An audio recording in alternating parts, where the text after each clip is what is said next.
आज की जो वीडियो है ना, ये मोटिवेशनल वीडियो नहीं है, ये एक ट्रेनिंग वीडियो है। अब आप सोच रहे होंगे ट्रेनिंग किस चीज़ की। थंबनेल देख के अंदाज़ा हो गया होगा कि आज किस चीज़ के बारे में बात हो रही है। आज हमारी माइंड को कंट्रोल करने की बात होगी, ठीक है ना। इस वीडियो को देखने के बाद आप सब इस काबिल हो जाएंगे कि आप जो चाहेंगे, जो अचीव करना चाहेंगे लाइफ में, जो आपके ड्रीम्स हैं, वो सब आप कर सकेंगे। कोई भी चीज़ आपके रास्ते की रुकावट नहीं बन सकेगी अगर आपको अपने माइंड पर कंट्रोल हो।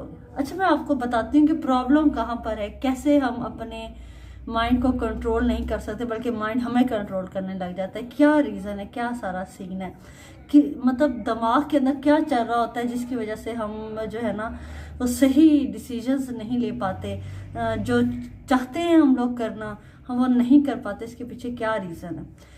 अच्छा, ये जो मैं ट्रेनिंग देने जा रही हूँ ना, ये बहुत बड़े बड़े आप कह लें कि इंडस्ट्रियलिस्ट और टॉपर्स कह लें या जो अचीवर्स हैं, बड़े लीडर्स हैं, उनको बहुत पे करके उनको ये ट्रेनिंग जो है ना वो लेनी पड़ती है। तो आज आप फ्री में ये ट्रेनिंग ले रहे हैं, तो मुझे भी ऐसे ही किसी अच्छे इंसान से, भले इंसान से इस तरीके से ये नॉलेज मिला और मैंने सोचा कि आपके साथ शेयर किया जाए। अच्छा, प्रॉब्लम कहाँ होती है? प्रॉब्लम ये होती है कि जब भी एक चीज़ होती है रीज़न और एक होता है इमोशन। रीज़न ये चीज़ होती है कि रीज़न तो कहती है कि देखें, अगर आपको सुबह उठना है, काम पर जाना है, कोई चीज़ हासिल करनी है, उसके लिए रात जागना है, मेहनत करनी है, तो रीज़न तो कहते हैं जी आप करें, ठीक है। लेकिन इमोशन जो होता है ना वो हमें गलत डायरेक्शन में ले जाता है। इमोशन कहता है नहीं अभी नहीं, अच्छा बाद में कर लेंगे, अच्छा कल कर लेंगे, या फिर दिल नहीं कर रहा, या अक्सर बल्कि मैंने क्या आप सब ने ये बात सुनी होगी, अच्छा अभी ये काम करने का दिल नहीं कर रहा, मूड नहीं है, बाद में कर लेंगे। तो वो चीज़ किस चीज़ के अंडर आती है? इमोशन के अंडर आती है। लेकिन दिमाग आपका ये कह रहा था, रीज़न ये कह रही थी कि आपको वो काम करना चाहिए क्योंकि वो आपके लिए फ़ायदेमंद है, बेनिफिशियल है। अगर आप करेंगे तो आप अचीव कर सकेंगे वो चीज़। तो यहाँ पर हो जाता है इमोशन और रीज़न का झगड़ा, जिसमें इमोशन जीत जाता है। और जब इमोशन जीत जाता है तो आप वो चीज़ हासिल नहीं कर पाते जो आपको टाइम से कर लेनी चाहिए। अच्छा, मैं सिंपल सी मिसाल देती हूँ तो शायद ये वाला जो कॉन्सेप्ट है ना वो आपको क्लियर हो जाए। जैसे एक राइडर है और एक हॉर्स है। जो राइडर है ना वो हॉर्स को कंट्रोल करता है, उसको अपनी मर्जी से जिस डायरेक्शन में लेकर जाना चाहे लेकर जा सकता है, अगर उसने उसको सिखाया हुआ होगा। अगर उसने उसको नहीं सिखाया होगा तो फिर घोड़े की मर्जी या हॉर्स की मर्जी कि वो उसको जिस डायरेक्शन में भी ले जाए तो वो अपनी मंजिल तक नहीं पहुंच सकेगा। अगर पहुंचेगा भी तो लेट हो जाएगा, ठीक है, या भटक जाएगा रास्ते में, तो वो उसे अपनी मंजिल नहीं मिलेगी। सेम वही हिसाब इमोशन और रीज़न का है। इमोशन जो है यहाँ पर हमारा घोड़ा और रीज़न हम खुद राइडर है। अगर हमने उसको इमोशन को कंट्रोल किया उसको अच्छे तरीके से तो हम अपनी मर्जी पर पहुंच जाते हैं। लेकिन अगर हम इमोशन को कंट्रोल नहीं कर पाते, राइडर हॉर्स को कंट्रोल नहीं कर पाता, उसे अपनी मर्जी से अपनी डायरेक्शन पे ले जाता है, तो हम जो है ना इमोशन जीत जाता है और रीज़न जो है ना वो हार जाती है। तो इसका मतलब है कि इमोशन रीज़न से बड़ा हो जाता है। अच्छा, ये एक मैंने सिंपल एक लाइफ से मिसाल दी थी। रियली जो हमारे दिमाग में है वो बात ये है कि हमारे दिमाग की जो रीजनिंग है ना, जो कॉग्निटिव पावर है वो बहुत कम होती है, जबकि हमारा इमोशनल न्यूरो सिस्टम जो होता है ना वो ज़्यादा होता है दिमाग में, जिसकी वजह से हमारे इमोशन जीत जाता है और हम अपने जो कॉग्निटिव पावर है दिमाग की उसको जो है ना वो छोटी होती है, तो उससे हम उस पर कंट्रोल नहीं होता हमारा और हम जो है ना वो सुस्ती का शिकार हो जाते हैं। ये रीज़न है। अच्छा, अब सवाल ये पैदा होता है कि कॉग्निटिव पावर है क्या, असल में क्या काम करती है? भी कॉग्निटिव पावर जो है ना ये डिसीजंस लेने में मदद करती है। हम अगर किसी चीज़ को फोकस कर रहे हैं, किसी काम को फोकस कर रहे हैं तो उसमें हमारी हेल्प करती है। जितने भी इस तरीके से दिमाग से रेलिवेंट काम होता है, फोकस करना है, डिसीजन लेना है, ये सब हमारी कॉग्निटिव पावर के थ्रू होता है।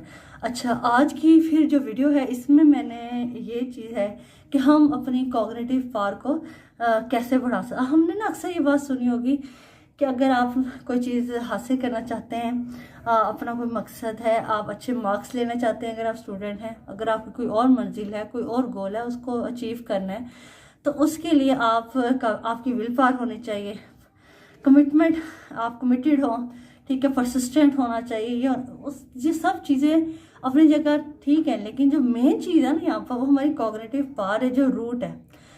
ये रूट को अगर हमने बढ़ाया, इसको मेंटेन रखा और इसको रिफिल करते रहे, तो हम वो सब कर सकते हैं जो कि आज लीडर्स हम देखते हैं अपनी लाइफ में, जिन्होंने, जो एक्स्ट्रा ऑर्डिनरी लोग हैं, उन्होंने उसको अपनी कॉग्निटिव पावर को मजबूत बनाया, तो जिसकी वजह से वो सब कर सकते हैं जो एक आम बंदा नहीं कर सकता एक दिन में। उनमें और हमें फ़र्क क्या होता है मैं आपको बताती हूँ। जैसे फर्स्ट सपोज अगर मुल्क का प्राइम मिनिस्टर है, ठीक है, उसने एक दिन में कहीं उसका मीटिंग है, कहीं उसने अपने दौरे पर जाना है, अपनी कंट्री में जाना है, कहीं उसके दिन में 100 टास्क होते हैं जो उसने फुलफिल करने होते हैं। लेकिन अगर कोई मिसहैप हो जाए उसके साथ, घर में कोई घरेलू झगड़ा, कोई मसला, कोई टेंशन, तो वो उस एक मसले की वजह से, उस टेंशन की वजह से वो अपने सारे शेड्यूल को डिस्टर्ब नहीं करता, बल्कि वो सारे काम करता रहता है। वजह पता क्या होती है? उसकी कॉग्निटिव पावर जो है ना, उसने उसको मजबूत किया होता है, उसको वक्त के साथ उसको इंक्रीज किया होता है, उसको मेंटेन रखता है, जिसकी वजह से वो एक चीज़ का सदमा लेकर, दुख लेकर अपना पूरा दिन का शेड्यूल नहीं अपना बंद करता। तो जितने भी लीडर्स हैं, चाहे वो कोई फुटबॉल प्लेयर हो, चाहे कुछ, अगर उन्हें कोई परेशानी, कोई तकलीफ हो, तो वो तो फिर सही से प्ले ग्राउंड में परफॉर्म ना कर सकें कि हमारे साथ तो ये मसला हो गया, अब हम लेकर बैठ गए। तो ये रीज़न। और हमारे साथ क्या होता है, हम अगर कोई थोड़ा बहुत झगड़ा हो गया, कोई मिसहैप हो जाता है, तो हम उस चीज़ से 2-3 दिन तक निकल ही नहीं पाते, और जो हमारे 2-3 दिन का शेड्यूल है, जो हमारी परफॉर्मेंस है, वो सब जो है ना, उससे बहुत ज़्यादा इफ़ेक्ट होती है।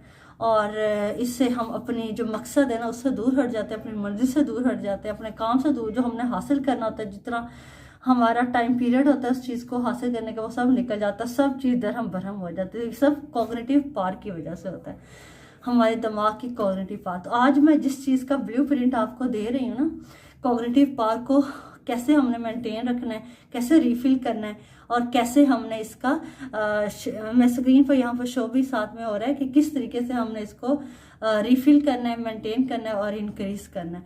तो ये कंप्लीट 9 पॉइंट्स हैं, ठीक है। अब आपने सवाल ही पता, सब कहेंगे कि ये 9 पॉइंट्स भी, और अगर आपने ये सिर्फ 9 पॉइंट्स को सीख लिया, समझ लिया, एट अ टाइम आप सब चीज़ें तो नहीं शुरू कर सकते ना, इमीडिएटली आप सब चीज़ों पर एक्शन नहीं ले सकते। तो आपने वो चीज़ें करनी है, 2-3 चीज़ें पकड़ लें, 2 पकड़ लें, पहले उन पर काम करें, रिजल्ट्स आ जाएं, वेल एंड गुड, उसके बाद अगली 2-3 चीज़ें पकड़े। मतलब ये 9 पॉइंट्स अपने लाइफ में लेकर आने, सीखने, और ये आपकी लाइफ को ही चेंज करके रख देंगे, ये मेरी गारंटी है। तो मतलब इतना ज़बरदस्त ये हैक्स हैं जो हमारे माइंड को कंट्रोल कर लेकर, हमने अपने माइंड पे कंट्रोल कर लिया ना, तो दुनिया में कोई ताकत हमें अपने मकसद से भी नहीं रोक सकती, और हम वो हर चीज़ हासिल कर सकते हैं। तो मैं जल्दी से स्टार्ट करती हूँ कि सबसे पहला जो फेज़ है हमारी मेंटेनिंग, यानी कि हम अपनी कॉग्निटिव पावर को कैसे मेंटेन रख सकते हैं। तो उसमें जो सबसे पहली चीज़ आती है, वो आती है हमारे पास डिसीजन पैरालिसिस। इसमें क्या होता है कि हमें अपने दिमाग की कॉग्निटिव पावर को मेंटेन रखने के लिए जो अपने डिसीजंस हैं जो कि इतने इम्पॉर्टेंट नहीं है, उनको पहले ले लेना है, या फिर उन पर अपना दिमाग को खर्च नहीं करना है। जैसे अगर हम सुबह उठेंगे, आज हमने क्या पकाना है, आज हमने क्या पहनना है, इन चीज़ों पर। और आज के वैसे सोशल मीडिया का दौर है, ऐप्स का दौर, वेब सीरीज़, बस जो बच्चे हैं, हमारी यंग जनरेशन है, अच्छा कौन सा देखूं, क्या देखूं, ये सब चीज़ों में, तो उसमें वो डिसीजन लेने में उसको अपनी कॉग्निटिव पावर को ज़ाया कर बैठता है। तो हमें अपने कॉग्निटिव पावर को इन चीज़ों से बचा कर रखना, ताकि हम अपनी लाइफ में इंपॉर्टेंट डिसीजन जो अपने मकसद से हमें दूर ना करें, उनको लें और उसको उसमें इस्तेमाल करें।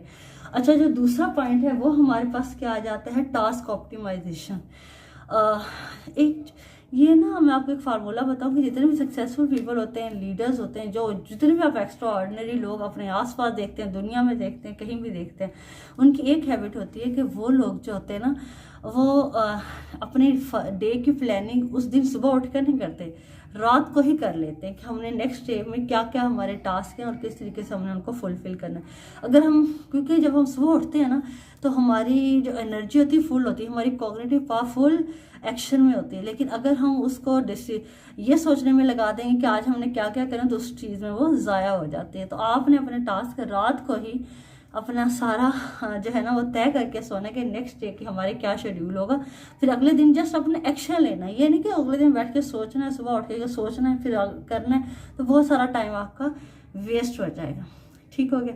जो नंबर 3 पे आता है वो आता है माइंडलेसनेस, स्क्रॉल माइंडलेसनेस।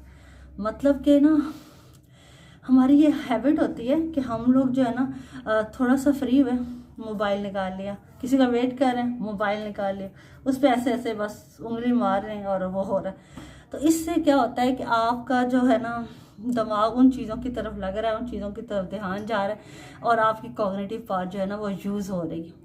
तो इन चीज़ों से बचना चाहिए कि अगर आप फ्री हैं तो आप रेस्ट कर सकते हैं या कुछ और कर सकते हैं, लेकिन अपनी कॉग्निटिव पावर को ज़ाया नहीं होना चाहिए। अच्छा, दूसरे फेज़ की तरफ आ जाते हैं। दूसरा फेज़ है हमारा फर्स्ट मेंटेनिंग हो गया। इसकी एक सिंपल सी मिसाल देती हूँ आपको, अगर थोड़ा सा डिफिकल्ट लग रहा है ये कॉन्सेप्ट कि एक गिलास है, उसमें पानी है, ठीक है। आपने पहले जो पानी है वो आपकी कॉग्निटिव पावर है, फॉर सपोज, ठीक है। उसको गिलास का पानी को आपने कम नहीं होने देना, फिर उसको रिफिल कैसे करना, अगर वो यूज़ हो गया है कहीं और तो आपने उसको दोबारा से रिफिल कैसे करना, उसमें और पानी कैसे डालना, उसमें और कॉग्निटिव पावर कैसे। और उसके बाद ये है कि जो आपका गिलास है उसका साइज़ कैसे बढ़ाना है, यानी कि जो पानी है उसका साइज़ कैसे बढ़ाना है, अपनी कॉग्निटिव पावर को बढ़ाना कैसे। तो ये 3 फेजेस हैं। तो मैं फर्स्ट फेज में आपके साथ डिस्कस कर चुकी हूँ मेंटेनिंग की।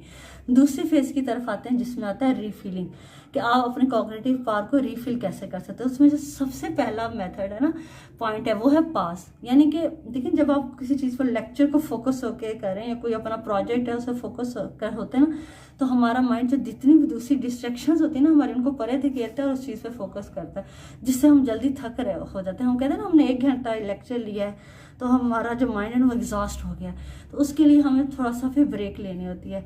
ब्रेक लेना है, उसमें अपने आप को थोड़ा फ्रेश करना है। ये नहीं कि उसमें आपने फिर मोबाइल इस्तेमाल करना है, ये नहीं। आप किसी को कॉल कर सकते हैं जिससे आपको बात करके खुशी मिलती है, फ्रेंड वगैरह से किससे। और दूसरा, म्यूज़िक सुन सकते हैं या थोड़ी बहुत हल्की वॉक कर लें, कुछ मतलब थोड़ा सा रेस्ट देना है अपने आप को, दिमाग को। अच्छा, ये पॉज होगा। अच्छा, दूसरे पॉइंट की तरफ आ जाते हैं। उसमें आ जाता है नेचुरल शुगर। ये क्या होती है भाई, हमें ना हमारी बॉडी को नेचुरल शुगर की ज़रूरत होती है। नेचुरल शुगर स्वीट्स वगैरह में नहीं होती, नेचुरल शुगर फ्रूट्स में होती है। बनाना हो गया, ठीक है, और मैंगो का सीज़न है, इस तरीके से बेरीज हैं, एप्पल है। इन चीज़ों का जब इस्तेमाल आप करते हैं ना, तो आपकी जो नेचुरल शुगर है वो कंप्लीट होती है, तो आपका दिमाग जो है ना फ्रेश होता है, कॉग्निटिव पावर जो आती है ना वो रिफिल हो जाती है इस चीज़ से। तो जो आपकी एनर्जी लेवल लो हो रहा है वो ठीक हो जाता है। अच्छा, तीसरी चीज़ क्या आ जाती है? तीसरी चीज़ इसमें आ जाती है एक्सरसाइज। अच्छा, एक्सरसाइज का ये है कि आपने अगर सोचा है कि एक्सरसाइज का मतलब ये नहीं कि कहीं जिम जाकर करना है, कुछ ऐसे करना, बल्कि आप अपने लॉन में वॉक कर सकते हैं, अपने घर में वॉक कर सकते हैं, कहीं बाहर सोसाइटी में वॉक कर सकते हैं। तो थोड़ी बहुत अगर एक्सरसाइज करना चाहें वो कर सकते हैं। आप नंगे पाँव घास पे चलें, उससे भी आपकी जो कॉग्निटिव पावर है वो जो है ना वो रिफिल होगी, आपका माइंड फ्रेश होता है, रिलैक्स होता है। आप कहते हैं हम लोग बाहर गए तो हम रिलैक्स हो गए, इसकी क्या वजह होती है कि हमारा जो कॉग्निटिव पावर है ना वो रिफिल हो जाती है। अच्छा, उसके बाद थर्ड फेज में आ जाते हैं। थर्ड फेज में क्या होता है? थर्ड फेज में ये होता है कि आपने उसको, जो आपकी कॉग्निटिव पावर है उसको इंक्रीज कैसे करना है, इंक्रीजिंग। उसमें जो सबसे पहला पॉइंट है वो बहुत इंपॉर्टेंट है, वो है वॉरियर माइंडसेट। आप अपने कंफर्ट जोन से निकलें। जो वॉरियर, वो ये नहीं कहते मुझे जंग पे जाना पड़ेगा, मुझे जंग लड़नी पड़ेगी, वो ऐसा कुछ भी नहीं सोचते, बल्कि वो बहुत ज़्यादा उन्हें चैलेंजेस लेना अच्छा लगता होता है। असल बात यह है कि वो चैलेंजेस को कबूल करते हैं, चैलेंजेस लेते हैं, अपने आप से लड़ते हैं, अपनी छोटी छोटी अपने कमियों को दूर करते हैं, उनसे जंग करते हैं, जीतते हैं, और फिर इस तरीके से वो एक वॉरियर माइंडसेट उनका हो जाता है। तो वो कंफर्ट जोन में रहना पसंद ही नहीं करते, बल्कि उन्हें अच्छा लगता है कि हम हमेशा किसी नए चैलेंज को लें और उसको एक्सेप्ट करें और उससे जीतते चले जाएं। तो ये नंबर 1 चीज़ होगी। दूसरी चीज़ इसमें क्या आ जाती है हमारी उसमें इंक्रीजिंग में, किस तरीके से वो होती है हमारी बायोस्पोर्ट सिस्टम। दूसरी चीज़ जो हमारे पास पॉइंट है वो है बायोस्पोर्ट सिस्टम। मतलब ये है कि अगर हम ना अपनी बॉडी का टेस्ट करवाना चाहिए, अगर हम कोई चीज़ चाहते हैं करना वो नहीं कर पाते, तो हो सकता है कि हमारी गाड़ी में पेट्रोल ही ना हो, तो जिससे गाड़ी चल ही ना सके, तो गाड़ी ने कैसे परफॉर्मेंस देनी। तो हमें अपना बॉडी चेकअप करवाना चाहिए कि हमें किन न्यूट्रिएंट्स की कमी है, B12 की कमी है, या जो है ना हमारे अंदर जो जिस भी एलिमेंट की कमी है उसके लिए हम अपना सप्लीमेंट्स यूज़ करें, ताकि हमारी प्रोडक्टिविटी लेवल जो है ना वो इंक्रीज़ हो और हम अच्छे से काम कर सकें। अच्छा, नेक्स्ट जो चीज़ है ना, लास्ट पॉइंट, वो है हैबिट स्टैकिंग। मतलब आपने कोई अच्छी आदत डालनी है तो वो कैसे डलेगी। आदत जब भी कोई नई शुरू करनी है, कुछ करना है, तो उसके लिए आपको पहले छोटा गोल उसका सेट करना है। ये नहीं कि आपने कहना है कि अच्छा अगर फर्स्ट मुझे फिटनेस की तरफ मैं जाऊँ और मैं कहूँ कि मुझे फिट होना तो भी 1 महीने में 2 महीने में हो जाएगा। नहीं, ऐसा कुछ नहीं होता। आपको सबसे पहले कोई हाई फौरन से जिम जाएं, बहुत ज़्यादा आप क्रश डाइटिंग शुरू कर दें, ये सब चीज़ें, तो इससे तो आपकी जो है ना वो जिस्म आपका साथ ही नहीं देगा। आपको ग्रेजुअली करना है, आपको पहले छोटा गोल सेट करना है कि मुझे भी इतना वेट लूज़ करना है। उसके लिए फिटनेस गियर पहनेंगे सिर्फ और उतार देंगे। फिर आप आहिस्ता आहिस्ता क्या करेंगे कि आप उस फिटनेस गियर पहन के वॉक करना शुरू करेंगे, फिर आप रनिंग करना शुरू करेंगे। इस तरीके से आप अपनी हैबिट्स डेवलप करते जाएंगे आहिस्ता आहिस्ता, तो वो आपकी रूटीन का हिस्सा बन जाएगी। तो कोई भी गोल है उसको पहले, अगर आपने हैबिट कोई भी डाली, उसके 3 पॉइंट्स हैं। सबसे पहले आपने छोटा गोल सेट करना है, फिर उसको रिपीट करना कुछ दिन तक, फिर उसको इंक्रीज करना, फिर इस तरीके से आप इंक्रीज करते जाएंगे और आप अचीव करते जाएंगे। तो ये थी रीज़न और इमोशन। अगर हमारे एक ही एंगल पे चलें, एक ही डायरेक्शन में चलें, रीज़न भी और इमोशन भी, तो हमें कोई भी चीज़ है ना वो दुनिया में रोक नहीं सकती अपनी मंजिल को हासिल करने में, कोई चीज़ भी अचीव करने में। तो इस तरीके से हम अपने माइंड को कंट्रोल कर लेते हैं। माइंड को कंट्रोल करना यानी कॉग्निटिव पार्ट पे हमारा कंट्रोल होता है। और वो मैंने आपको जो ब्लूप्रिंट दिया, पूरे 9 स्टेप्स हैं जिसमें, और 3 फेजेस में मैंने उसको डिस्कस किया। ये बहुत इंपॉर्टेंट है। आज नहीं तो कल आपको इस चीज़ को लाजमी अपना लें अपनी ज़िंदगी में, और बाकी सबके साथ भी शेयर करें ताकि वो भी अपनी विल पावर, जो उनकी कॉग्निटिव पावर है, उस पर अपना कंट्रोल करें और जो चाहते हैं ज़िंदगी में वो अपना हासिल कर सके, अचीव कर सके। मेरा मकसद था कि आपको जो मेरे पास नॉलेज है ना वो उसको शेयर करूँ, उसको फैलाऊँ, और आप लोग भी इसको मज़ीद फैलाएं। और ऐसी अगर वीडियोस देखना चाहते हैं, पसंद आती है, तो मेरे चैनल को लाजमी सब्सक्राइब करें। मिलते हैं नेक्स्ट वीडियो में इसी तरीके से अच्छे से टॉपिक के साथ। तब तक अपना ख्याल रखिएगा। अल्लाह हाफिज़।